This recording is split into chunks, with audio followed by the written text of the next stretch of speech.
One world currency. A new world order. Those are the roots of trouble. I imagine that right now you're feeling a bit like Alice, tumbling down the rabbit hole. Let me tell you why you're here. You're here because you know something. What you know you can't explain, but you feel it. You felt it your entire life. That there's something wrong with the world. You don't know what it is, but it's there, like a splinter in your mind, driving you mad. It is this feeling that has brought you to me. This is your last chance. After this, there is no turning back. You take the blue pill, the story ends. You wake up in your bed and believe whatever you want to. You take the red pill, you stay in Wonderland, and I show you how deep the rabbit hole goes. All I'm offering is the truth, nothing more. For we are opposed around the world by a monolithic and ruthless conspiracy that relies primarily on covert means for expanding its sphere of influence, on infiltration instead of invasion, on subversion instead of elections, on intimidation instead of free choice, on guerrillas by night instead of armies by day. It is a system which has conscripted vast human and material resources into the building of a tightly knit, highly efficient machine that combines military, diplomatic, intelligence, economic, scientific, and political operations. Its preparations are concealed, not published. Its mistakes are buried, not headlined. Its dissenters are silenced, not praised. No expenditure is questioned, no rumor is printed, no secret is revealed. So I am asking your help in the tremendous task of informing and alerting the American people. And now, welcome to another episode of Down the Rabbit Hole. Here's your host from federaljack.com. It's Popeye. Ladies and gentlemen, welcome to another live edition. It is June 19th, 2013. Have I got a show lined up for you today, ladies and gentlemen? Joining me for 2 hours is none other than YouTube legend himself and now radio show host here at Unbound Radio, Mr. Kenneth Webb, a.k.a. Change the Channel. Kenneth, welcome back. What's going on, brother? It's been too long, man. Been too long. It certainly has, and I had a blast hanging out with you on your broadcast the other day. And I was glad to be able to confirm that you were going to come on and hang out with me tonight. It's definitely been too long. I want to pick your brain on a bazillion things. The first segment's really quick here. We got about a minute and a half before the break comes up. But real quick, I want to just throw it out there, and then I'll get your answer on the other side. But right off the bat, there's, NSA spying, total police state tyranny, economic collapse impending, tons of stuff out there that I want to throw at you and pick your brain. But right off the bat, I'm going to throw this out there. What would you say is the number one thing that people should focus on right now that they're not focusing on because they're too busy paying attention to the NSA spying on you? I think the story's been dragged out so long. Not that people don't need to be paying attention to it, but I think that it's the only focus that people have right now. They seem to be letting other things slide right past them without even paying attention. So really quick, what would you say is like the one thing that pops out in your mind, dude, that people should also look at? It is exactly word for word what they're saying about any of these things. That's going a little deep with it, but it's really simplistic. We need to look at what these people say, because what they say is not logical. It makes no sense. They contradict what they say about everything, and we can look at declassified documents. We can look at past stories that have been broken about these people and what they do. And it's a continuous cycle of lie after lie after lie. And that's what really people need to focus on, is what they're saying, word for word. A lot of times they actually end up speaking out of both sides of their mouth. And one sentence they're saying one thing, and then they totally end up contradicting themselves with the following sentence after that. So, good point. Pay attention to details. What the old company commander in boot camp would have said. All right, ladies and gentlemen, I'm going to cut us off. Quick break coming up. When we get back, more. Don't go anywhere. 59 short seconds. Stay tuned. All right, we are back. Nice long segment. You know, during the break, Ken, you were making a good point about like words and verbiage and how you know, it's all twisted and contorted, and honestly, that's how they keep people in ignorance, dude. Because people don't even have any idea what, you know, the actual word, the meaning of the words that they use are. I often find myself when I'm engaging in a debate with somebody, if that's what you want to call it, because it's usually not really a logical debate, and only about 40% of the time it's logical debate on their end. The other 60% of the time, it's me debunking their logical fallacies as they throw them out at me one after another. But I digress. Anyway, I think that the word, I like to use the term word magic, and that goes kind of into the esoteric and everything. But the word magic, the use of it, right? The twisting of words and people not even understanding their meaning. Look at the Power word of conspiracy. persuasion. Well, look at conspiracy, dude. Nobody knows what that word really means, right? If you say conspiracy, you understand that it means two or more people, right? If I say it, I understand that. But how many people, if you say it to them, they hear the word conspiracy, and what do they think? Aliens and ghosts. Tinfoil hats and even looking like UFOs. People sit there and think there's no such thing as UFOs. Just making an out-and-out direct statement like there's no UFOs. And I'm like, I can show you a UFO. And it's like there's no such thing as chemtrails. I can show you. I can make a chemtrail myself. You know, it's like people don't know the terminology that they use. Like you said, conspiracy. You know, it's all in the head. All of a sudden, they picture this guy with a tinfoil hat on, and they don't really understand the definition of terminology. And I actually got into an argument yesterday with somebody who was saying you cannot go by the English dictionary on these types of things. And I'm like, we can't go past the English, but that's what we're speaking. How in the world can we not go by the English definition or the words that people use? Where do they get their definitions from?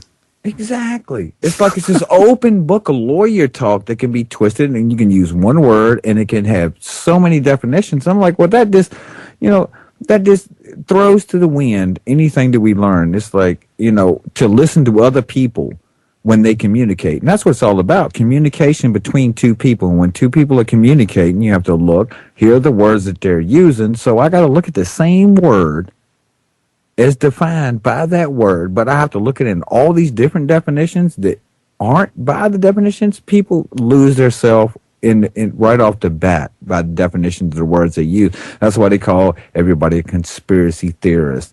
Or, any of these things, there's no such thing as chemtrails. Get out of my face, man. I can make a chemtrail right now. You know, I could show you a UFO. I would know what it was. It would be identified for me, but another person, but people will get definitive about it. You know, like they've traveled the universe and they know all that is, and they're the Einstein of everything just by what has been told to them by a simple tagline through the media. It's insane. I agree, and they have no idea what they even speak of, dude. I get into arguments with people, and I try not to argue with them because I don't want to get sidetracked, and sucked into it, but it's hard not to. I facepalm at some right in front of them. I have when I argue with people like that, I don't even try to bother with a poker face. There's no point. I'm just writing, like they'll be saying something, and I'll just facepalm it right in front of them. I do that too, but then sometimes I will sit back and I'll stop my natural reaction of face palming. Get out of my face. You don't even know what you're talking about. You're wasting my time. And that will, it will inspire me to make videos or actually, things that I'll talk about, because I'm sitting here thinking like, why do these people not look, at the words that they're using, the words that are coming out of their mouth? Like they'll look at the Obama deception.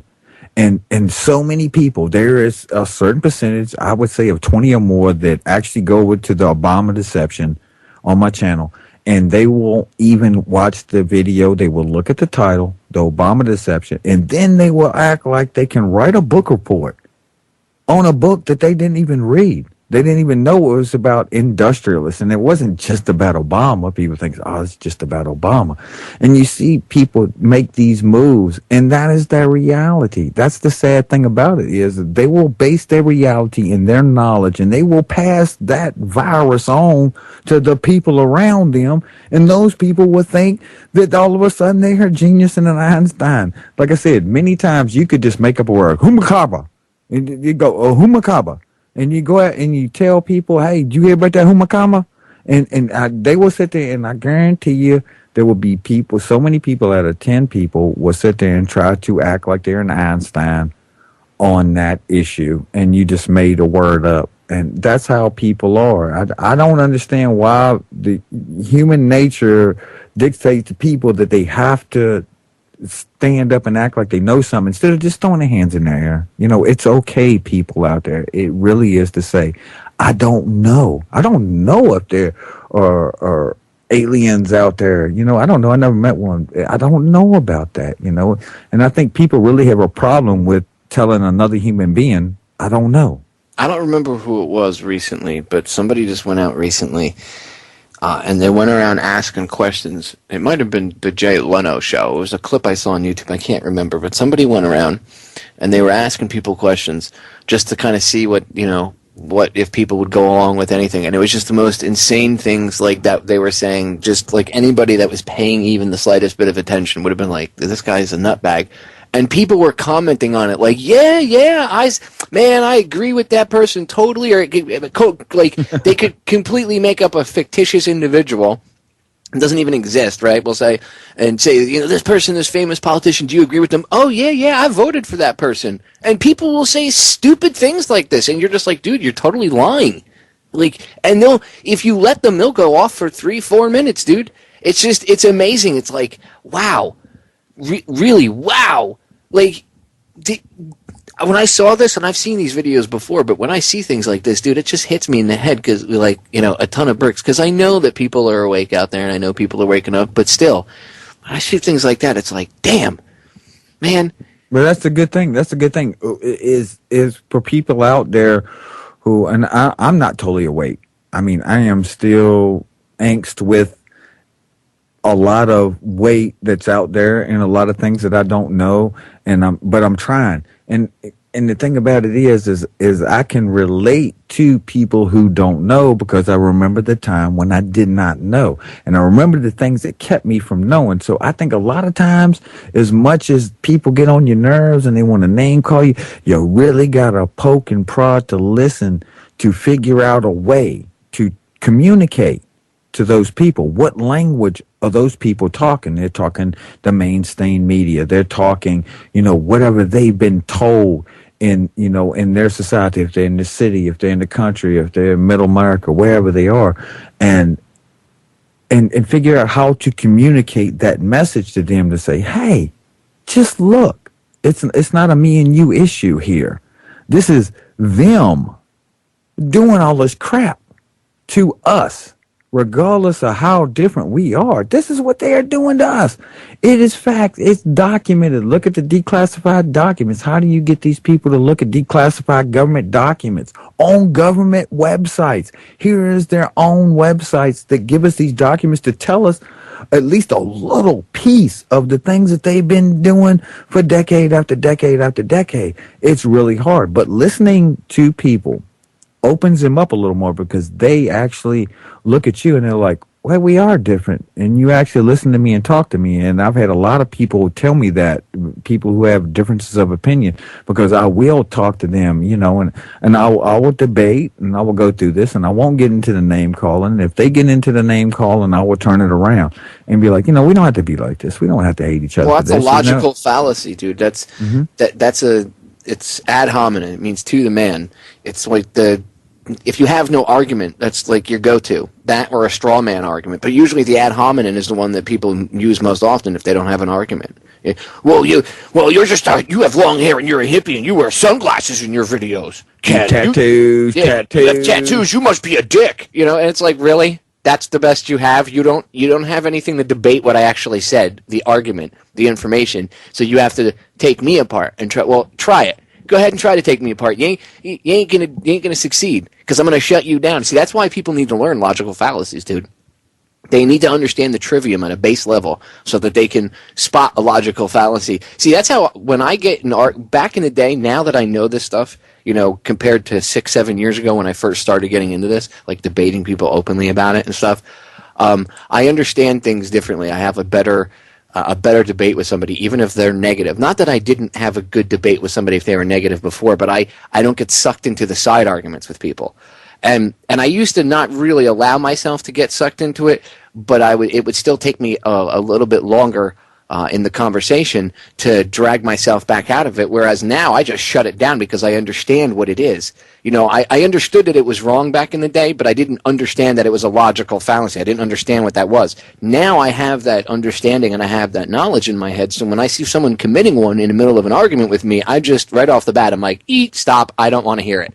Okay? That's a logical fallacy. And people will look at you and go, what do you mean? And then I use it as sometimes it affords you an opportunity to kind of defuse the situation. It's a 50-50 thing, because either it'll diffuse it, or the person will think you're being a pompous ass because you're trying to explain something to them, and now they feel stupid. And you know how people get when they feel inferior or they're made to feel dumb. That's the beauty of the artist. That's what I think a lot of people are, as artists, and people talking with words.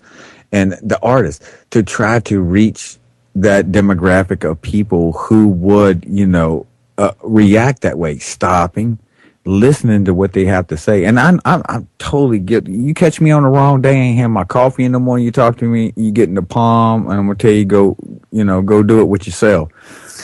But seriously, but then the next day, I'm up, I might have my coffee, I'm thinking straight, and I was like, hey, this dude just called me this, that, and something else, but I want to find out why.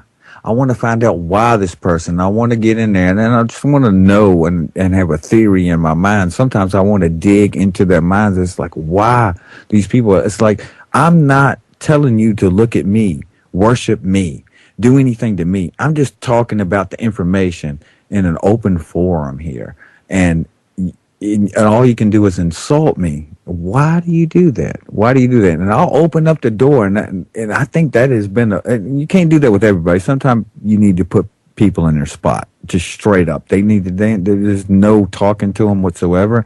With other people, sometimes you need to use that magic, like you were talking about earlier. The magic of deception, and that seems like a bad thing, to deceive somebody. But sometimes I think, as an artist, a musician, or anything like that, sometimes I need to deceive people to go out and find out for themselves. Here, this was your idea. It wasn't mine. This was your idea. Go look at it. Because that's what the powers that be use against us and use against people. Sometimes you got to trick people to see things for themselves. And the only way you're going to do that is if you listen to what they have to say and break what they're saying down. Look at from their point of view and go like, yeah, but, even from your point of view, and I might disagree, but look at even your point of view, your terminology. Look at the people that you follow. No, it's important, what they're dude. Saying. It is. It's so important to put yourself in their shoes, and then, like, if you have the the knowledge, if you're awake, we'll say, right? It's good to put yourself in that person's shoes that you're talking to. And I always say all the time, because I've been asked, how do you wake people up? There's no umbrella way to wake people up. Everybody has their own door. Everybody's different. It could be the economy with somebody, politics with something else, whatever. Everybody has their own door.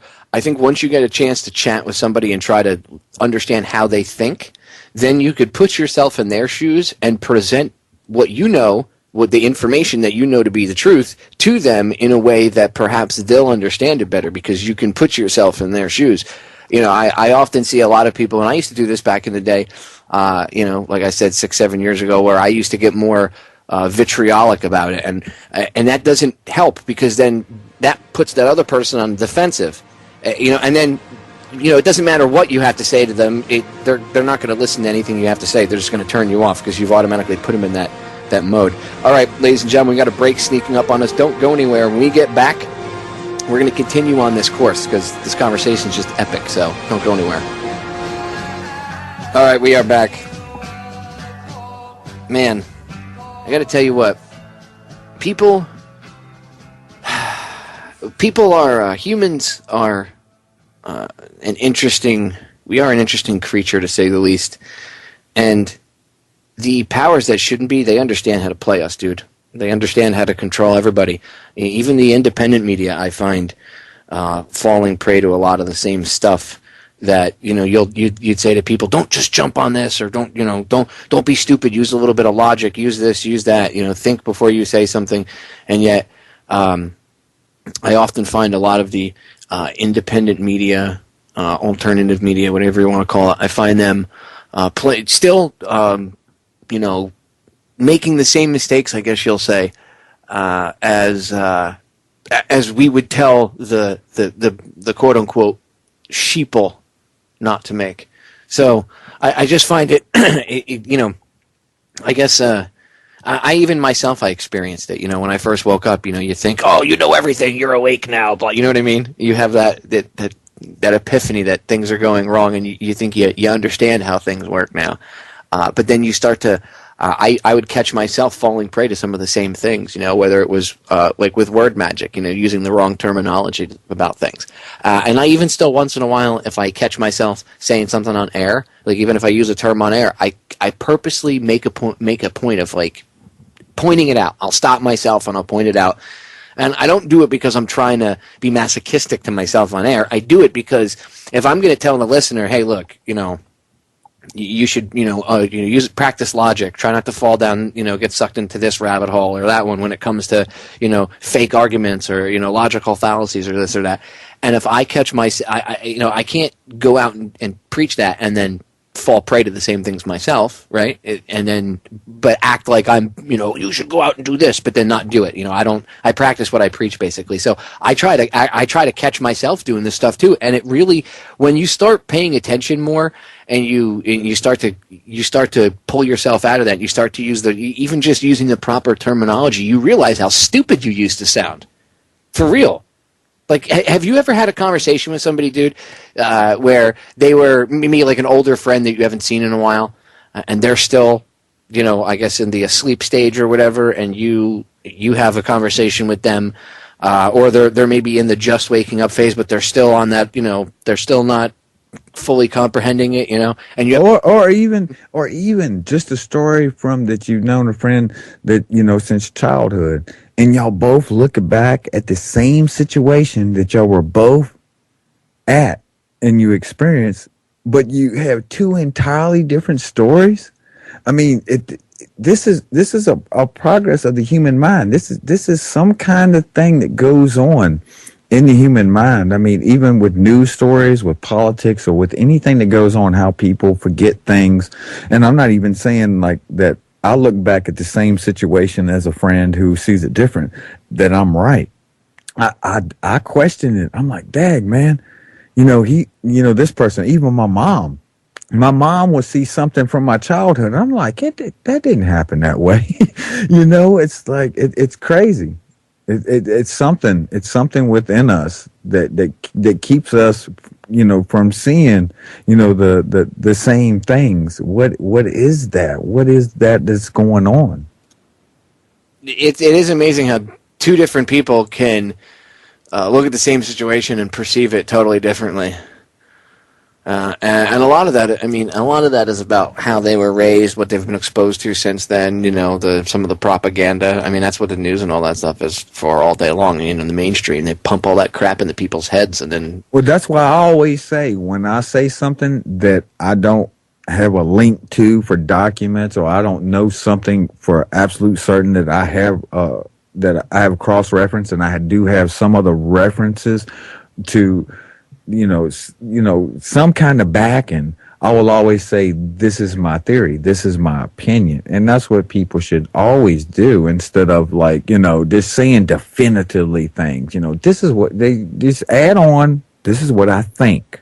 And that summarizes the whole thing, instead of just going like, no, this isn't it. And you got no valid proof. And they'll come at you like they know what they're whatever they're defending. I call it, those are the people I like to call faux skeptics, the fake skeptics. And you'll have from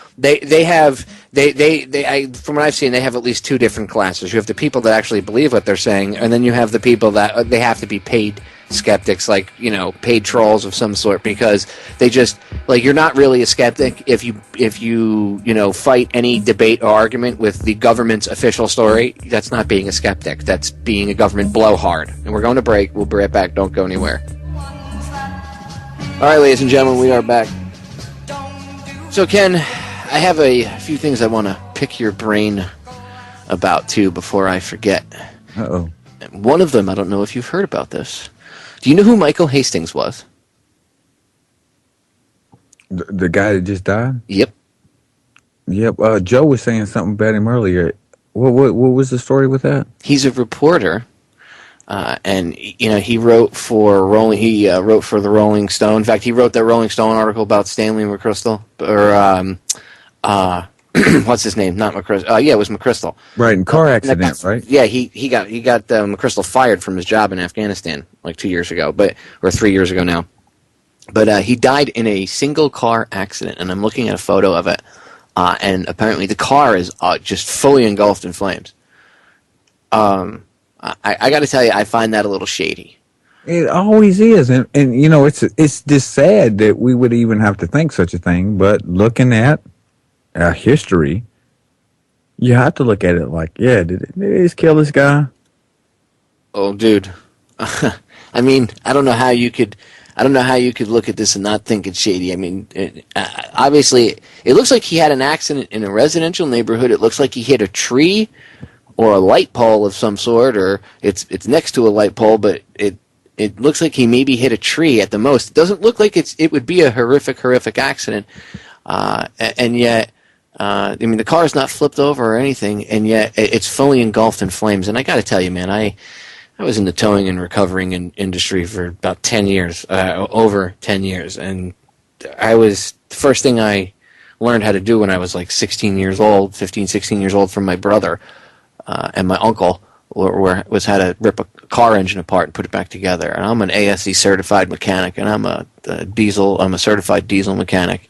I even have certifications in air brake inspection and a bunch of all this other crap. Let me tell you what. And I was also a firefighter for 6 years.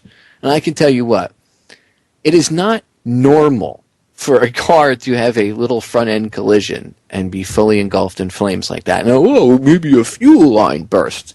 Okay, I've seen fuel lines burst. If you look at the picture of this car, it's fully engulfed. It's just, something ain't right. And the guy, apparently, I guess they found him obviously in the car. So it sounds very shady. And the guy's been writing about the CIA as of late.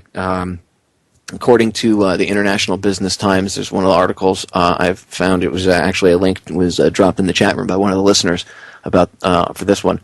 And even the article is saying that it's fueling conspiracy theory speculation about his death. I mean, when the guy's writing, about the CIA currently, he's written about McChrystal and the Afghan war, and he's been critical of the Obama administration.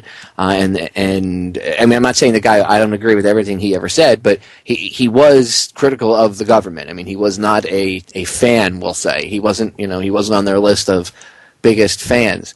And suddenly this guy dies in a one-car accident, and the car's fully engulfed in flames.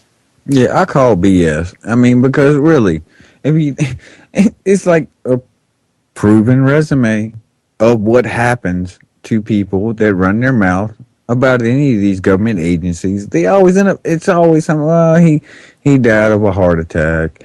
He cut his wrist with a broken pot that made his one arm and his one hand not able to even hold anything because he cut the ligaments in his wrist. And then he took that wrist that he could not function well, and he cut the other one. It's just like I shot myself in the face 3 times with a damn sawed-off shotgun. It's like this is a tale that always continues to go on and on and on and on every time. And the thing is, it is sad that we can even go, yeah, that don't sound right, because that's the thing that happens time and time again. And it's over and over and over again. But the sad thing is that we can sit here and go and question it. It's like with every event that goes on, every reporter, every whistleblower or anything, this person disappeared, this person had a heart attack, this person this. And we sit there and we go, and we the official story sucks right off the bat. It's like they don't even put any effort into it anymore. For real. No, they don't. They don't even care anymore. They don't even care. It's like, you know what? We just think you're so stupid. We're not even going to bother putting it in your face. We're just going to put it in your face. We're not even going to bother trying to hide it. We're just going to put it right in your face. That is what they're saying too. Exactly, and it is. It's a slap in the face, and it shows where people are. Because I mean, you look at anything major event that goes down nowadays in 2013. Any major event, 2 weeks later, people don't care. The American public doesn't care. The world really doesn't care. And they'll just move on to something else. And all of the things that we talk about, like, hey, wait a minute. That don't, look at, here it goes again. And, they don't care. 2 weeks later, the American public's attention span is off into, who's going to win, The Voice or America's Got Talent or whatever TV show that's on. That's their main thing. What this, Hollywood actor or actress is doing. Oh, they got in trouble. Oh my goodness. Whatever the big thing is for the time. And I see this, within my own family too, I talk to them on the phone and I'll just listen to them. I don't push my beliefs on, on them, on my family or, my mom or anything like that. They'll try to talk to me about it and I'd rather listen to what they have to say because that is what the mainstream people are getting, and it's just crazy that we even have to question it. That's the telltale sign that we're going to sit back as people and go and question these people instead of going like, I can trust my government. They're following the Constitution. I can trust the media giving me the correct story and the correct information. But no, all of that is out of the ballpark.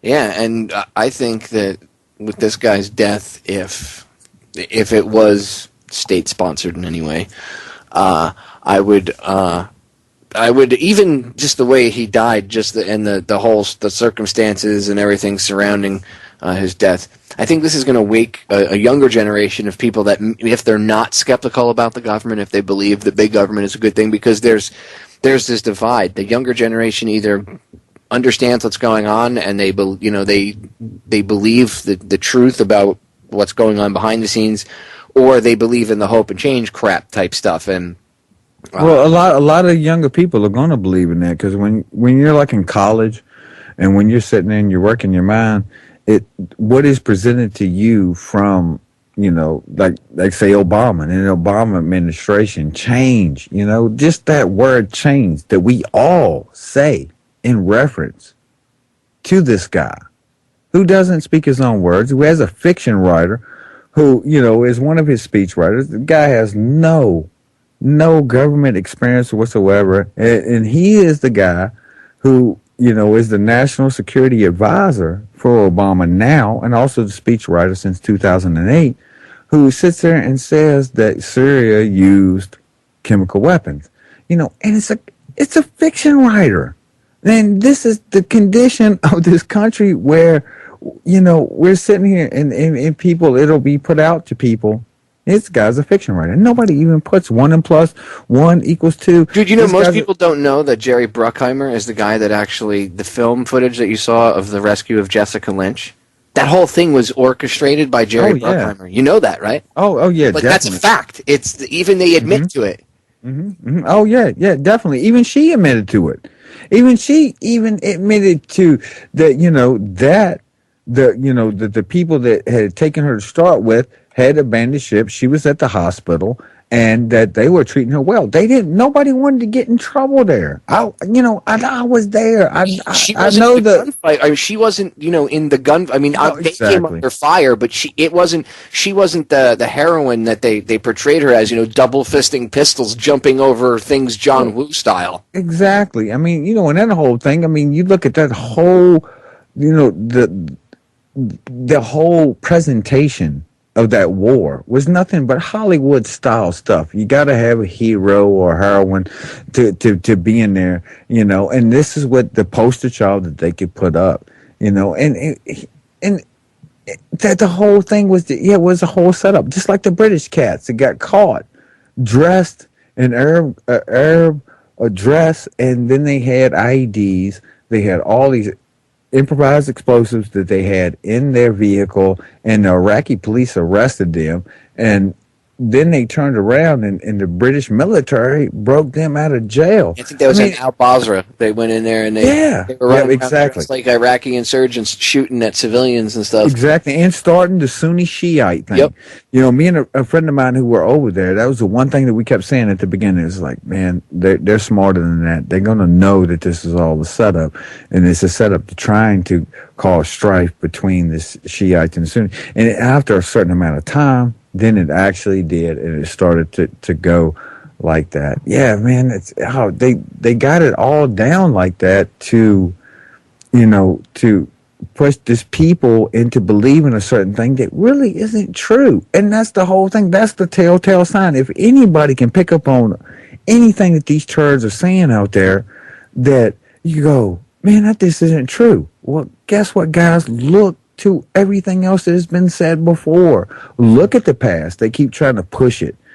Look forward. That's the past. Look forward. Obama, forward. Let's move forward. Well, look what he said about war crimes. He said, why should we, bring all that back up and, drudge all that stuff back up? We need to move forward into the future and not look, back into the past. And it's like, really? So that means that if I commit a crime and don't get caught for it, and then later on someone says, hey, Popeye committed a crime and he did this or that, I can just say, hey, I'm following what the president said. Don't look into the past. Look forward into the future. Exactly. And people even say that about like 9/11 Truth. 9/11 Truth died a long time ago. And you're like, what? No, there's more people today that are awake to that BS, because you got to continue to pass that information on. People need to hear about it. Dude, I get into it about the Kennedy assassination all the time. Yeah, exact thing. Same thing. We do not need to, let's move forward. When I get told it was 50 years ago, get over it. We know he was killed by them. Move on. And I'm like, really? No, exactly. Who killed him? I'm like, well, I say, who killed him? And they go, well, there's this theory. No. You know, right? You said you know who killed him. Who was in charge? Who put out the initial order? Who was in charge of the secret op team? Who took care of the black op team itself, the assassination? Who orchestrated that? Oh, well, I just know he was... Right, you don't know anything. You just have a theory that he was killed by the CIA or the government at the time. And even then, when did we wake up? What day was it that I missed that everybody woke up and these turds were telling us the truth to start with, or they stopped those types of operations? Because as I see it, looking at declassified documents from their own websites, from the Freedom of Information Act, even in the stuff that they put out that we can actually see, they never stopped. All the way up to the current president, they never stopped. So why would people go, let's just forget about that? Because it's easy for them to do. Because of everyday normalities, there's too much pressure. They don't need to think in their everyday life. They got enough problems as it is. To actually think, wow, the government's lying to us, because then they're going to feel like I can't do anything about it. That's usually the next answer is, well, what would I do about it anyway? So I'm like, so you just lay down and take the raping? And they're like, well, what am I going to do? I'm like, okay, well, so I guess that if a female jogger gets accosted by a guy that weighs 150 pounds more than she does, and he pushes her to the ground, she should just lay there and take the raping. And people would be like, wow, that's kind of harsh, don't you think? And I'm like, no, it's the same thing. You're taking it, and you're just laying there. I would instruct, it doesn't matter if the girl's 80 pounds, kick the guy in the nuts, and that's what you need to do with the power that shouldn't be. You need to defend yourself. It's as simple as that, man. And I can't. I don't have any power. That's exactly how they control you. Is they get you to acquiesce by saying that you don't have any power. Ken, I'm going to cut us off because a break's sneaking up on us. Ladies and gentlemen, do not go anywhere. We will be back in a few short seconds. Where the conversation's going to go from here, I don't know, because I just I threw everything out the window. That's the way it rolls when Ken comes on. We'll be right back. All right, we are back. So, Ken, I want to ask you, and I mentioned this earlier, but I had kind of, we went away from it a little bit, and I wanted to, before we forget, I wanted to bring this up. During one of the breaks, I had said faux skeptics to you, and I had mentioned it on air once. To me, a faux skeptic is someone who is not a real skeptic, I would consider what we do or what people like us do, independent investigators, to be real skeptics, because they don't believe what the officials are telling them. They don't believe the official government line. And you get these faux skeptics, I call them, that come out and they defend the official government line on everything. And they'll literally use the official story to try to debunk you at every angle, no matter what. And what I wanted to ask you was, did you notice that? Have you noticed the same thing, that you have these fake skeptics that call themselves skeptics, and then like I said, I would consider what independent journalism does to be the real skeptics. Oh yeah, for sure. I mean, you even have people who believe in the cause that government's corrupt, and all of this stuff, but yet they will question you. They will say, "Oh, your beard's fake.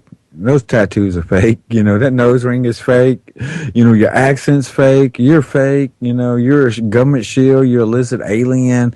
And, even a lot of the people who believe the same things that I believe, except for those types of things, will come out there. And it juices up the system, and it really does. It jams it up to the degree that you end up sitting there arguing with something about your validity instead of just the information you're presenting. And a lot of people do that. So as far as on the grand scheme, as far as like the mainstream media presenting information to people, I mean, that even makes it even worse. It's just like these politicians talking all this crap. You divide the two sides for the most part, and a small percentage is in that third side of like, I don't trust either side, Democrat or Republican, but they'll have the majority fighting, the divide and conquer thing. It's insane. I want, that is my goal in life. There will be no instant gratification. I know that I'm not going to have the solution to a problem. I just have theories and ideas and concepts. But the one thing that I think we really need to concentrate on, and what I will devote the rest of my days, as long as I'm breathing oxygen on this planet, will be to get people to look for themselves at the things that are already available to them, to see that these people do not care about us. They do not care about this world. They do not care about this country. They do not care about our Constitution, our Bill of Rights, or anything like that. They would not piss on us if we were on fire on the side of the road. They would not stop and do that for us, because that would be a hassle. These people spend our money on whining and dining the high life, which is a telltale sign. It's a dead giveaway. This is what they do. If they had a bit of integrity about themselves whatsoever, they would not spend $1 billion on their presidential candidate, run to be a candidate or be president or any of these elections out there. They would not spend $20,000 or $10,000 on a plate of food. They would not lie like they do. I mean, serious. Presidential list of lies. I am not a crook. Nobody is trying to take your gun. Yellow cake, yellow cake, yellow cake. You at all had better run. I will lower your premiums by $2,500 per family per year. No earmarks, no earmarks. You need not fear. Read my lips. No more taxes, I do solemnly swear.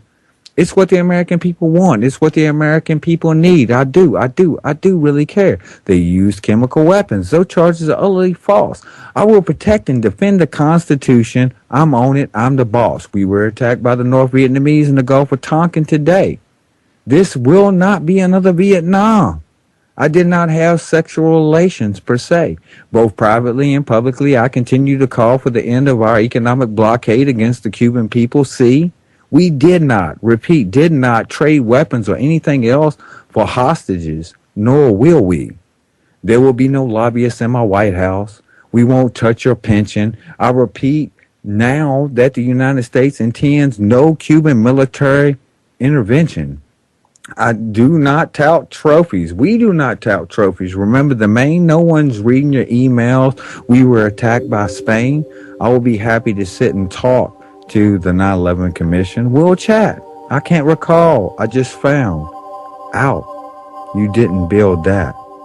There are weapons of mass destruction. The first atomic bomb was dropped on Hiroshima, the military base. And these are just a few lies that we have had to face. And that was the list.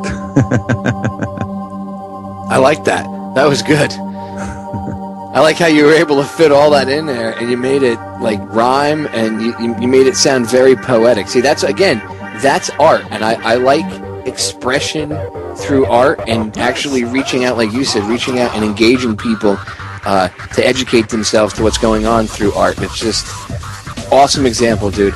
Ladies and gentlemen, stay right there. Quick break sneaking up on us. Again, it's only 59 seconds, so I wouldn't go anywhere because we're going to be right back. Unless you're listening to us on TuneIn on your smartphone or whatever and you have us plugged into your head, then feel free to walk around. We'll be right back. Don't go anywhere. Ladies and gentlemen, we are back with hour number 2 here on tonight's live edition of Down the Rabbit Hole. I am your host, Popeye from FederalJack.com. It is June 19th, 2013, and tonight I am joined for my second hour.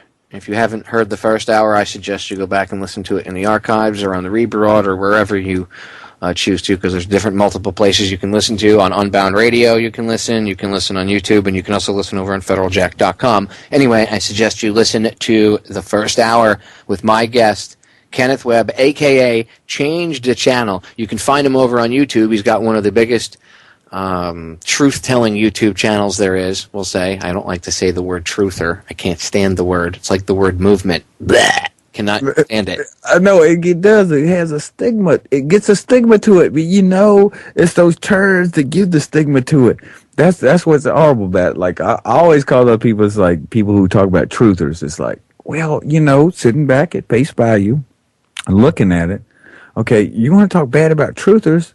Well, what side of the fence do you reside on? The deniers? I call them the dupers because they go the truthers. I was like, hey, just the dupers then. And they don't like that. their argument, like they're being the trolls or whatever, when they call you a truther, they always you're a twoofer,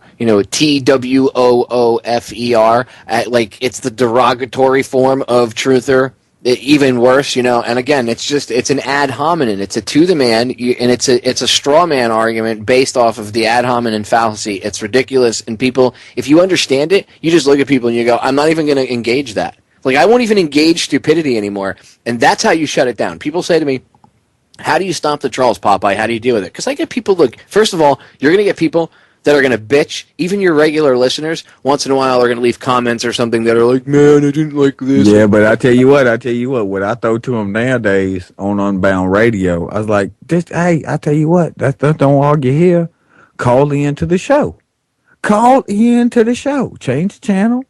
5 to 6, Monday through Friday, Eastern time. Call into the show. I will give you your space to give your argument. And I don't get none of them. None of them will call. That's the thing. It's like, really, I will give you your space to talk. Tell your side of the story. Let's compare. Let's compare, links to documents. Let's just compare the evidence here. And I do not get anybody. Well, that's because a lot of them aren't real. A lot of them, there's bots. Like on Twitter, you got to be careful because sometimes you'll be arguing with a bot. I like that though. I hope they send more bots, because the bots, doing the repetitious BS. I'm like, yeah, bring it on, because that inspires me. Facebook is a lot of times. Do it. Facebook now, a lot of times it's you got Air Force and you got Army and even Navy now that they go online and they have I know the Air Force. And the Army bragged about having it, so I'm sure the Navy's got the same program, but they can literally go online and one person can be 10 people. And this was years ago, so I'm willing to bet that it's probably even more advanced now. So they can have one, say you have like a first or second class petty officer, they log on and they're 10 different people, and their job for the whole day is to go on YouTube and Facebook and all these different places and talk smack about whatever information you're putting out there and form logical fallacy-filled arguments to try to suck not only the person hosting the stuff, but the listeners and the viewers into a false argument. All right, ladies and gentlemen, we'll be right back. Don't go anywhere. 59 short seconds. The police state that you see forming in front of us, the physical, the stormtroopers, the guys in Darth Vader outfits, that's a physical manifestation of the fear frequency. That's their fear of you. The powers that shouldn't be, and their dogs, their minions. That's what they call the police and military. They actually call them their dogs. Hence the reason why military men have dog tags. But I could get sidetracked into that. The point is they understand what's going on, and they fear losing control. That's their fear, is losing control. Obviously, you could see control is their big thing, and they fear losing it, not having the power to look at everything you're doing, reading, listening to, thinking about, every aspect of your life. And they don't want to lose that, and they're going to, because the natural evolution of humanity is, like Bill Cooper used to talk about. We can either make a right turn, and go down this path of tyranny, or we can make a left turn and go into, enlightenment. But we're coming to this fork in the road. And the powers that shouldn't be want to steer us down the other path, down the right turn, we'll say, towards tyranny, because that's what they can control and that's what they can benefit from. And that's what I would say to, the people out there who, are so frustrated with what's going on in the world and what they see and how hard and how heavy the weight of that actual knowledge is that, there's not going to be any instant gratification, people. But one thing that you can keep in mind, and it's what comforts me, actually, is like, they can destroy the entire world, all life on the planet. And it could be 3 cats, blast off the top 3 cats who own everything, got the most power, the most money, whatever, the elite, whatever you want to call them, and they leave this country. And I guarantee the revolution will continue, because out of those 3 people, there will be one person who thinks that they're above all, and they will convince the number 2 person that they are, and that person will be vying for second space, which will leave the 3rd person there who will feel like the whole thing is unfair. And when it's unfair, the revolution lives on. These people cannot win as long as they continue on with their mentality of how they are looking at the world, and they're looking at themselves as being something special, because they're not something special. I don't care what bloodline they came from. Well, that's the best part, dude. They're not going to continue on. Their time of control is coming to an end, and that's what scares them, because that's all they know, and that's all that they want. Is total control. But they're not going to have it soon. But what will replace them? That's the scariest thing, because we've seen revolution after revolution after revolution after revolution through the history of time. We need an evolution, not a revolution. Oh, sure. Exactamundo. We need an evolution of the mind, homie. That's exactly what we need, and that's how we're going to win, and that's what they're afraid of, and that is why they keep everybody locked into the fear frequency and into base consciousness. Now, this is some deep, deep shit here, okay? But I've gone into this with my friend Mark Passio. We've done multiple shows about base consciousness and the occult aspect of things and all this other stuff. They need to keep people in that level, okay? They need to keep people locked into that fear frequency and scared, because that's the only way that they can control people. Otherwise, if they turn off the fear and they go back into love and, they start using some logic, and your body goes from being in protection mode back into growth, because your body has 2 modes, protection and growth. Fear puts your body, the fear frequency automatically puts your body into protection mode, which means all the blood goes to your, the blood runs to your extremities to keep you, in fight or flight. But if there's no blood in your viscera, in your gut, you do not grow. Dr. Bruce Lipton talks about this stuff. If you go watch the movie Kymatica, when I interviewed Ben Stewart, we talked about this kind of stuff. The point is, they have humanity locked onto the fear frequency, into that survival mode, and we're not in growth. And that's what they can control. And what's happening is humanity, for the longest time, they've just kept everybody locked into this, and it's been like a fine-tuned piece of machinery. And suddenly the machinery is not working right anymore. And no matter how many patches they put on it, no matter how many welders they bring in or machinists they bring in to fix things, it doesn't matter. The machine is breaking down, because humanity is evolving, and they can't control that. See, they can control a revolution. That's why they want dude, honestly, a lot of this stuff when you see people coming out, yeah, we should kill and we should storm Washington D.C.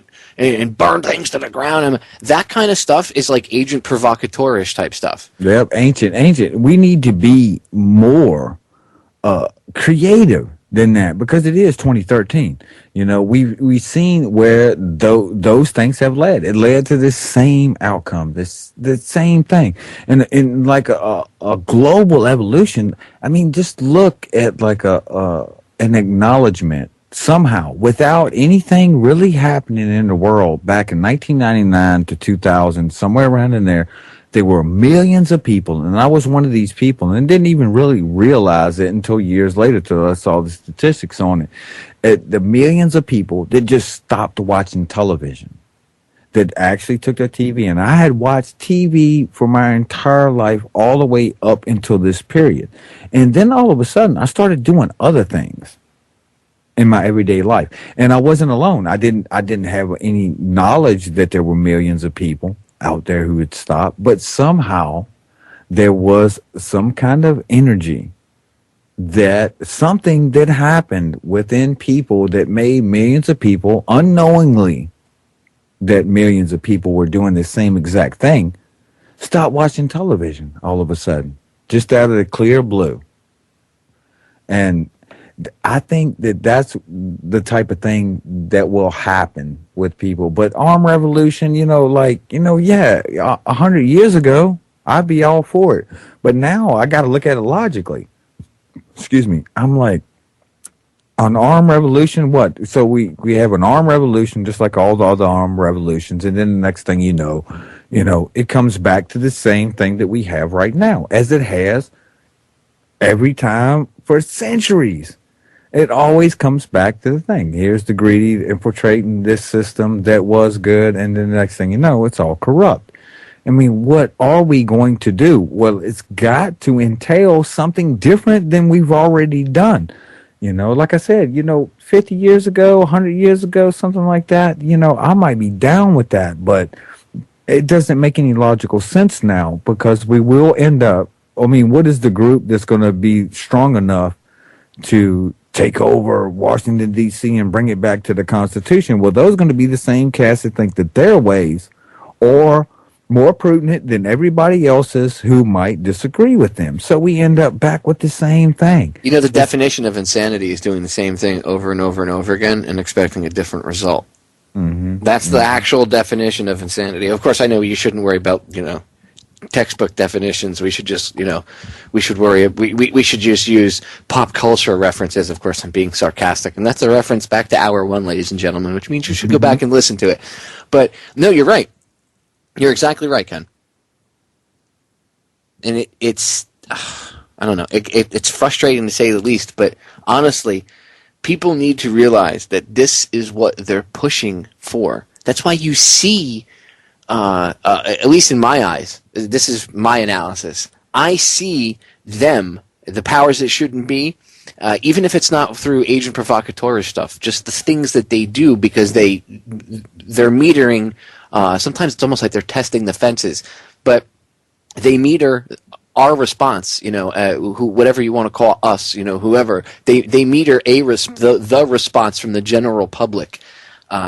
And honestly, to me, they want to foment violence, because this is what I see. This is my analysis. Okay. They want to foment violence because that's the only outcome that they can control. Hence FEMA camps, police state, drones, bullets, bombs, all these types of mutilation weapons and torture devices and all this other stuff. They call those are the non-lethal ones, by the way. The torture devices is what they should be called. Anyway, all that stuff, right? That's the only outcome that they can control. They cannot control an evolution of our minds, because then we would be on the same level with them. The only thing that makes them, quote unquote, powerful, right, is the fact that a lot of them have access to information we don't, whether it's how the government operates or whether it's how things, the true history of mankind and what really happened 5, 6, 7,000 years ago and beyond. Okay, it doesn't matter. The point is, they have occulted information hidden. That's what occult means. So once we evolve as humanity, okay, these methods of control and the methods of the way we do things are going to change. We're not going to look at, when people go, oh my God, what would you do about police? We're not going to need them. If you evolve, naturally, there's going to be certain things that we wouldn't do to each other anymore because we would understand it's wrong. And they have to adjust. They're scheming and scamming too.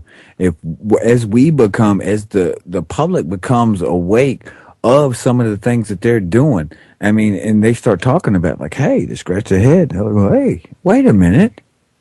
And, and the next thing you know, then they have to react. And that's what we have seen in at least the last 5 to 10 years with the media that's out there now. No matter how much they're collecting on us and they're taking all of this information or whatever, but still the fact remains that more people have that information out there that they can look at and go, they scratch their head and they go, yeah, this is what they're really doing out there. And, the violence, definitely, I mean, a lot of people say, what, you scared or something? You scared to stand up for your country and all this stuff? And I'm like, I ain't scared. I mean, all the things that I did in 20 some odd years, no, I'm not scared at all. I'm not scared of anything. I guess the most thing I'll be scared of is for something to happen and we end up with the same thing that we already got, like we've had. And well, because it's not going to solve the freaking problem. And if you're if you're going to put yourself up on that level where you're going to sacrifice yourself, whatever, whether it be literally physically with your life or just putting yourself out there, whatever, then people, it gets frustrating because people don't get it. They're like, oh, you're just being a chicken, you should go fight. No, if I'm going to go sacrifice myself, dude, it's going to be because it's going to be worth it. I want it to actually change things. It's not going to be, well, he did something, or, I don't want people to look back and look at us and go, wow, they just didn't get it. Like, they were smart, but they just didn't get it. You know what I mean? Like, we need to change. And I'm not talking this hope and change BS. I'm talking like if we're going to fix things, if we're going to evolve, and that would cover a lot of our problems. We would stop looking at things and everything wouldn't be about profit. And I'm not talking about capitalism, because capitalism isn't bad. What we have is called crony capitalism. Go look up John Perkins if you don't know what I'm talking about. Okay? Big difference between the two. But everything is done. We don't look at we don't look at our neighbor and say, we should help them just because it's the right thing to do, right? Like, we could solve hunger and stuff worldwide, or we could solve a lot of other problems without just throwing money at it, or donating $20. We would actually literally really come up with a real solution to these problems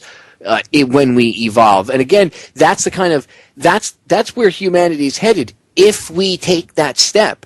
But we have a choice. It's not like it's just going to happen and we can all sit back on our fat asses and do nothing about it and watch Dancing with the Stars until, evolution or whatever, or the evolution of humanity or whatever you want to call it, the universe comes knocking on the door and says, hey, Bob Smith, the evolution of humanity is here. Could you turn off the TV and come outside, please? Everybody else is waiting for you. That's not how it works. We're not going to get there unless people start to get up and actually take part.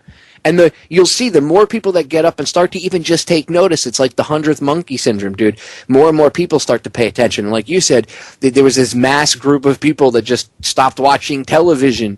You know what I mean?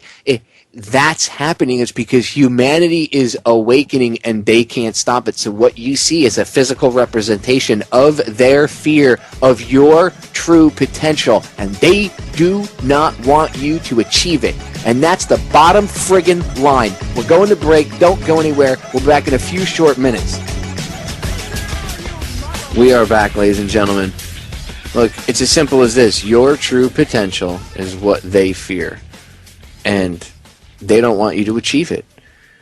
And, Ken, like we were talking about during the break, perfect example. If you start to do this on the micro level in your personal life, it bleeds out into the macro, into the rest of the world. And believe me, you start to change things on the personal level. You'd be surprised how it emanates outward. It really does. I speak from personal experience.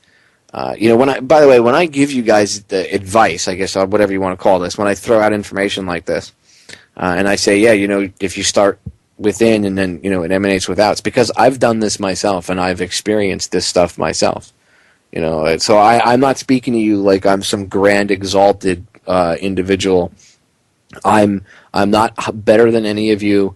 I'm not up on a pedestal above any of you. We're all on the same equal ground. I'm just trying to share some information that I've already, been through some of this stuff. And if you guys haven't yet, maybe I can make your lives a little bit easier, and I could help you. And then by you doing this, you'll emanate out that positivity and that energy, and you'll start to change things, and then you can pay it forward to other people. And the next thing you know, suddenly things are different. Okay? That's how it actually works. Well, my mom, during the break, we were talking about, like parents setting you up for success, not teaching you to be negative. My mother always used to say to me, like when I was a kid, if I said, "Oh, I can't do this," you know what she would say to me? She would say, "Yeah, if everybody said that, nothing would ever get done." And that expression is stuck with me in my head, dude. And even at times, there are times where I've allowed myself to, like I said to you, you might allow, "Oh, I can't do that," and you pigeonhole yourself, even if you don't realize it, in your own life with personal stuff. And you have to say, no, I'll try it. I could do whatever. And I'm telling you, when you start to do this stuff with your own personal life, it's amazing. And then it's amazing where your journey goes and where life will take you. And you'll stop being that person that says, "I can't stop what's going on. I'm just one person." Well, the government's actually not that big and scary, And plus, people got to recognize there is no instant gratification in this war. This war has been going on. This battle has been going on for centuries, and it's all about some people thinking that they're special, some people thinking that they're better than others and they deserve more than everybody else. And it's just not the case. This information I didn't come up with this information. It was passed to me by other people. I'll reference it and I'll try to find out this information, through the history of time. But it has been there. It's been written about by many writers. It has been written about by many songwriters. It has been sung. It has been painted in pictures. It has been passed on for generation after generation. And you know what? They didn't have instant gratification. They didn't win the battle. They didn't win the war, or maybe they won the battle, but they didn't win the war. And the thing about it is we got to look at it as like, we're just going to do our part. We're just going to pass this information off. Because getting violent and getting crazy, like when I was younger, yeah, man, I was totally off the wall, black blocking, man. I got arrested over 50 some times. I was out there, and it felt good to put myself up there against the man. And that's what the younger people feel. They just want to do something now. They want to do something now that has some kind of impact. And I remember being younger and doing the same thing. But the reality of it is, after you get older and you're sitting there looking at it, you hadn't lost your gump, anything like that. But you start to look at it like, wow, this has been going on for a very long time. We're not going to have instant gratification. The best that we can do is just to do our part. Tell somebody, here is history. Here's the truth of history. And in that, other people, those individual, irreplaceable beings that are the 7 billion heads on the planet right now, somebody can paint that picture that's never been painted, can pass that information on that hasn't been passed on that way. They can awaken people. Everybody does their part, and that is the beauty of it. They cannot win, and that is a fact. As long as they exist, just like in the Matrix, we will exist, and that's just a fact. The only way they can get people, or the only way they can win, is to get people to acquiesce and give up their own personal power. That's the only way they can win, is by people to not believe in themselves. That's the only way, because they can't literally, even though they're humans just like us, humanity's potential as a whole, they need you to not believe in it. They need you to give up so that they can control you. It's the only way.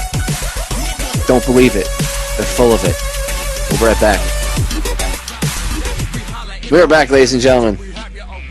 Ken, when I think about bullying, I hate that word too. Ugh, it's another one of those tag words, right?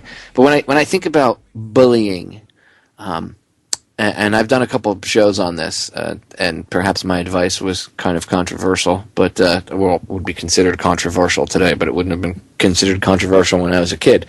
But this quote-unquote epidemic of bullying, and it's not really an epidemic, but a lot of it has to do with people being taught to get their panties in a bunch over every little thing and be offended at everything. That's part of the problem.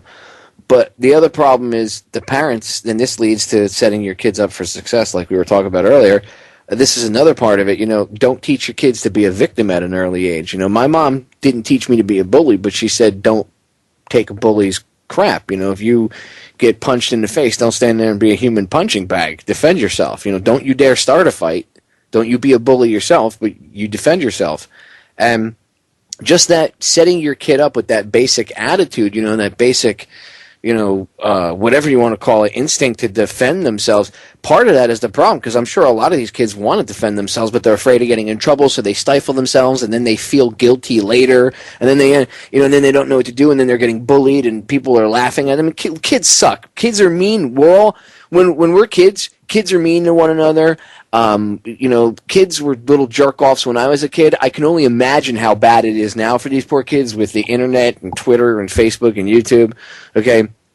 And as a parent, you need to set your kid up for success, because bullying, honestly, we need anti-bullying legislation. That's crap. That's going against the First Amendment. I'm sorry. Look, the First Amendment is there to protect unpopular speech. So, right, the kid should have the right in the First Amendment free speech to call you if you're a fat kid and somebody's calling you a fat ass. Well, you know what? They have the First Amendment right to do that. I was a fat kid. I got called lard ass, fatso, all sorts of interesting. Yeah. But when you're in school, and it's a public school, the teachers themselves should try to promote, some form of, they don't. They're like doing all kinds of crazy stuff now. The teachers, I'm not blaming all the teachers, and I know it's parents also, but the difference between when I was a kid and the kids today is that, the teachers actually really try to intervene on anything like that to make it unpopular to bully other children or the children like myself. If anybody came up to me, I know at that point when I was a kid that this kid tries to bully me, I'm going to knock him upside the head with something, and when I get in trouble, I'm going to tell my parents, hey, this kid was bullying me, and my parents would, there is no political correctness in this situation. My parents are going to go like, hey, this kid was bullying my kid told me this, and this is the way it is. What are you guys doing about it? And that's what would happen. Well, my mother had that exact conversation with me when I was a kid. She said, I don't care what the principal says. I'm your mother. The only thing you worry about is what I say. You got it? And I said, yes, ma'am. Exactly. And now they're going to take them to jail. Well, but see, that's what I'm saying. Nowadays, dude, when I was a kid, they would, the school wasn't calling the cops and all this. I mean, they only called the cops for, some drastic type of situation, if ever. Rarely were the police ever involved. More often than, there were a couple times, like when I was a senior, for fights here and there. There's when they started calling the cops if somebody was going to have a fight after school, this, that, or the other thing. But they didn't really, calling the cops on a kid like that, for defending himself, and no, they didn't, teaching kids not to defend themselves, and you should, I played the audio, I think it was like a week or two ago, of this kid in Canada. He got in trouble because this kid was being bullied, and he got up to go say something to the teacher, like he was taught to, and somebody said, he's got a knife. So this kid spun around, and he realized he was closer to the bully than he was to the teacher, and then, the response time, the kid could have gotten stabbed in that time that he would have gotten to get the teacher and gotten back, even though they were in the same room. The teacher was not paying attention, apparently, right? So, and this kid was just openly bullying this other student. Well done, teacher, that you suck that bad that you can't even control your own classroom. But the kid intervened, and he pinned the offending kid that was attacking the other one against the wall, and he got in trouble, and they said, you shouldn't intervene. You should never intervene. No, he did the right thing. the kid did the right thing, and he should, even his mother was like, infuriated with the school. She was like, we're teaching our kids to be sissies. I mean, this is ridiculous. And that's why these kids are, they're killing themselves because they can't handle things, because you're teaching them to repress their emotions, not let it out. Well, guess what? They're going to have those emotions anyway. And then it's going to come out in unhealthy ways, like cutting, or maybe they'll start doing drugs, or maybe they'll kill themselves. And, I don't understand, No, because, maybe they will be prescribed. well, Big that's what I'm saying. They'll be pharma. prescribed big pharma and kill themselves. That's you know Or what I mean? shoot up a bunch of other people, as we have seen that happen. It's insane what they do to the children. For number one, you take a child, with all this pent up energy, and if you ever seen any caged animals, like a fox or a mink or anything like that, you stick them in these small cages, and they start to like roll around and roll around, all this pent up energy. You take a lion, you put them in the zoo. You take a bear, you put them in the zoo. And then all of a sudden they get all this pent-up energy. There's all this energy within this natural instinct of, the space that they should have, but it's all pent-up energy, and they start to go crazy. So you stick a child, you stick them in a chair, you stick them in there, and you make them learn stuff that is boring to them, but as it is presented to them, and they got to sit there, and if they don't sit there and they're not still, they got ADD, any of these kind of things, man, that they do to the children. It's just like animals. They take them and put them in a pent up cage, and they let them sit there, and they rolling around, with all this pent up energy. All they want to do is run, and all they want to do is play. And if they do not act a certain way, now they just give them all kinds of drugs and all of this stuff. And the teachers there are young, very young teachers who came through the No Child Left Behind policy and all this stuff. So the bar has been lowered for these people. And I'm not saying all teachers. Now, there are some good teachers out there, but for the majority of them, they're there for the paycheck. Just like a doctor or anybody else, they're there for the paycheck. And they're sitting there, and they're going to take their beliefs, and they're going to bestow it to the children that are there. Like the Obama lady, the Obama teacher who was like all over the student who wore the flip-flop Mitt Romney T-shirt or whatever. And it's not about the politicians or the right or the left, but, just like the teacher, taking this child, like the teacher that took the child that wouldn't take off his Second Amendment T-shirt with a hunting rifle on it and give it to the principal, turn the student over to the principal, and then they get arrested. It's like all the schools are so bad now. Homeschooling is the best way. That's the only way, dude. If I had kids, I wouldn't send my kid to a public school, honestly, and I wouldn't send him to a charter school, because that's another trap. I've talked about that with Charlotte Iserby. They get taught the same kind of garbage. Those schools, the school nowadays. I mean, dude, when we were kids, I thought school was bad. You know what I'm saying? Like, I mean, it's 10 times as bad. We didn't have resource officers and all this other crap roaming the hallways. I mean, if you got caught roaming the hallways, the teachers would bring you into the office and you got in trouble, and that was the way it was. If you got caught smoking in the bathroom, you got in trouble. That's just the way it was. Now they think they're going to stop every type of bad behavior, and everybody's going to be a little robot, and everybody's going to walk, nobody's going to have any free thought and any type of free expression. And they are getting the children ready for the world before them. And why do they put us in detention when you do something bad in school? What do you think they're prepping you for? They're prepping for you that when you do something bad, you have to go in detention. Well, detention, detain. Who detains you, Ken? Oh, the guys with the costumes and that little badge on it with the flashing red lights on their cars. You look at the children. You take these same children that they say are problem children, who they got ADD and all of these restless leg syndromes and all this other crap Big Pharma wants to push out there so they can make their billions of dollars every year. I mean, you could take these same children who have a problem sitting in the desk for all these hours during the day with all this pent-up energy, and you ask them about the complex mapping of any video game that they play. anything that they do that really interests them, and you watch how in depth they can really get. And the thing about it is like these people do not, these kids do not have a attention deficit disorder. They do not have no restless leg syndrome. They're just bored because the way you're teaching the kids these types of things is boring. Where you take those same kids who have a learning curve, who are or behind the curve of people learning these things, you take them and you take the same complex system of the video games that they like to play. They will tell you everything known to man about it. They will move and be experts at it, and it's because the way they're being taught, and which is all of these different organizations who give money and who fund and who have been funding for a very long time the structure of our educational system for the children.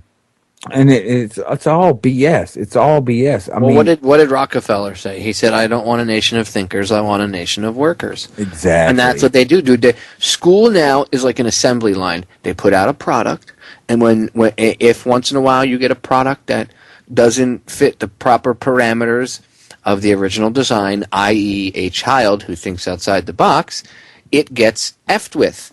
And then, oh my God, he needs all sorts of medication because the kid thinks outside the box. He needs a fluoride-based medication to put him back in line and make him a good little drone. That's basically what they do. And it's crap. They're literally stifling any free thought. I mean, look at everything around you today. Look at the product of because these little automatons go out into society, and look what society's becoming. Look at the everything. Even musicians, older musicians. Dave Grohl just made a good point about this. He said, again, this goes into the mainstream.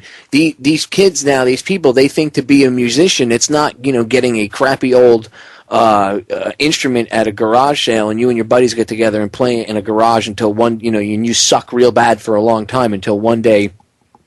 Suddenly you're Nirvana, and you're playing you're playing all sorts of epic music. Okay, and that's the way it works. Now these kids they're so dumbed down. None of them know how to play instruments because they don't take music lessons or anything. They don't have music in school anymore. And the only thing, if they have any talent at all, they think that the way to get into doing music is to not associate with other people and do it and like have friends and be normal human beings and interact. No, they think it's to stand online for 3 days and go on America's Got Talent or whatever, or American Idol, and that's how they try to get into the music industry. And everything that the music industry is putting out now is all the same type of brainless automaton type music. It's pop type music and all this garbage, and it's because the pool that they're picking from is we'll say asleep. I don't want to say less intelligent, but asleep, and they're catering to an audience that is, for all intents and purposes, dumbed down from what they should be. And that's the future. Our future generations have been, not are being, I mean, they are being currently, but they have been retarded in their thinking, and we need to do something about it. Because that's the future leaders of things if we leave things up to, the way things are going, right? So at least we need to at least address that, and then that'll obviously lead to other types of change. And of course,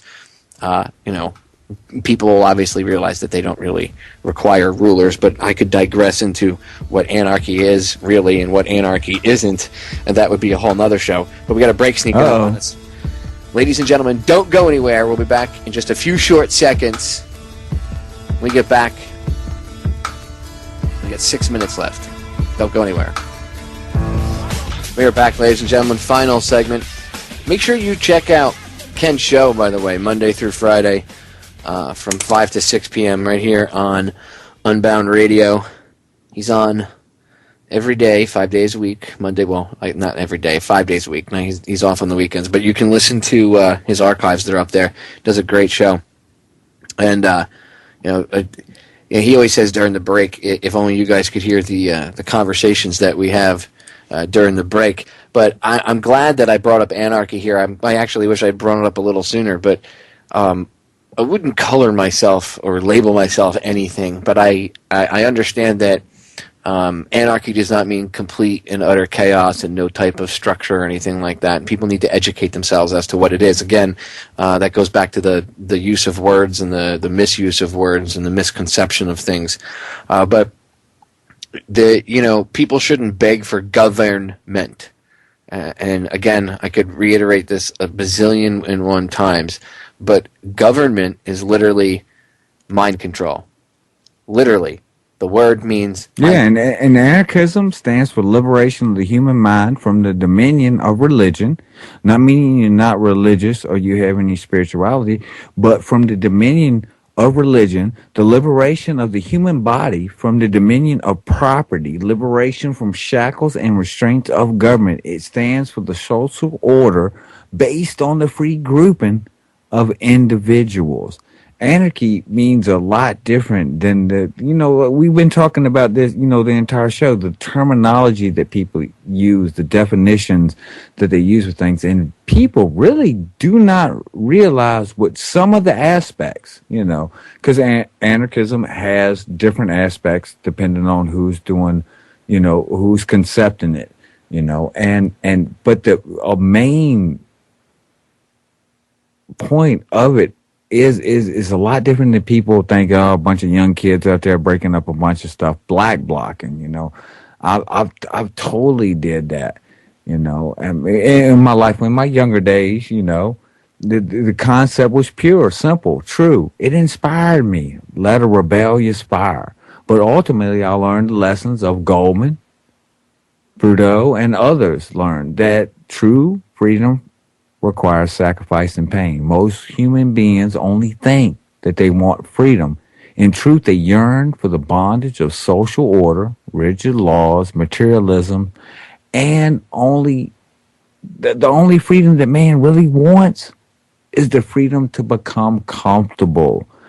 I mean, a lot of people have a lot of different concepts of what anarchy is, but on those levels of Emma Goldman and Trudeau and all of those cats who are like really thinking about, breaking the chains, I have to agree, man. And I'm not an anarchist or anything like that, but as far as in those lines of the concepts and that kind of stuff, yeah, man, I'm all up on that. Well, I wouldn't label myself an anarchist. I wouldn't label myself anything, to be honest with you. But I'm just me. I'm infinite consciousness, and I'm here now, and that's what I am. I'm not. I don't want to slap a label on myself, but I can understand some of the things. I don't want to even say understand, because that's to even knowing what that word actually means. I can agree with some of the different concepts out there when it comes to anarchy. Look. Again, government literally means mind control. It's Latin. It's a verb and a noun. Govern and ment. Ment coming from mentis, meaning mind. And govern, obviously, meaning to control. So to control the mind. So government literally means mind control. I could not be any more serious about this. Literally. So why do I want to get behind something that wants to control the way you think and act and do everything? Don't worry, we'll do it for you. No, that's not your job. I don't need you to do that. I think that the answer lies in probably a mixture of a few different things, not just going with one thing hardcore or this hardcore. I think that we could actually find a combination of a few different things that would work. Exactly. I mean, I'm conservative, but I'm progressive. I see good things in looking at old things that say, hey, these things worked, and then I also see we need to progress. It's a balance there. It's like I don't need a piece of paper to tell me that I have rights, but we have a constitution. There's something there, and that's a good thing. It is a good thing to validate those other feelings. And we need a little bit of everything in today. I mean, we need freedoms. We need a freedom of choice. We need a freedom of religion. We need these freedoms. And it doesn't have to be swayed between strictly progressive or strictly conservative. Forget the past. Don't worry about it. Let's just go forward and progress. No. What works, works. And what doesn't. I agree. No umbrella solutions, dude, because that crap does not work. We have to work on each thing as we take on each problem. And with that, we are out of here because we are out of time. Kenneth, thank you so much for coming on, brother. Hey, no problem. I'll come back whenever you need me, brother. Well, that'll be very soon, I promise. Ladies and gentlemen, we are out of here. Don't buy into the mainstream fear porn. And remember, we love you. We're out of here.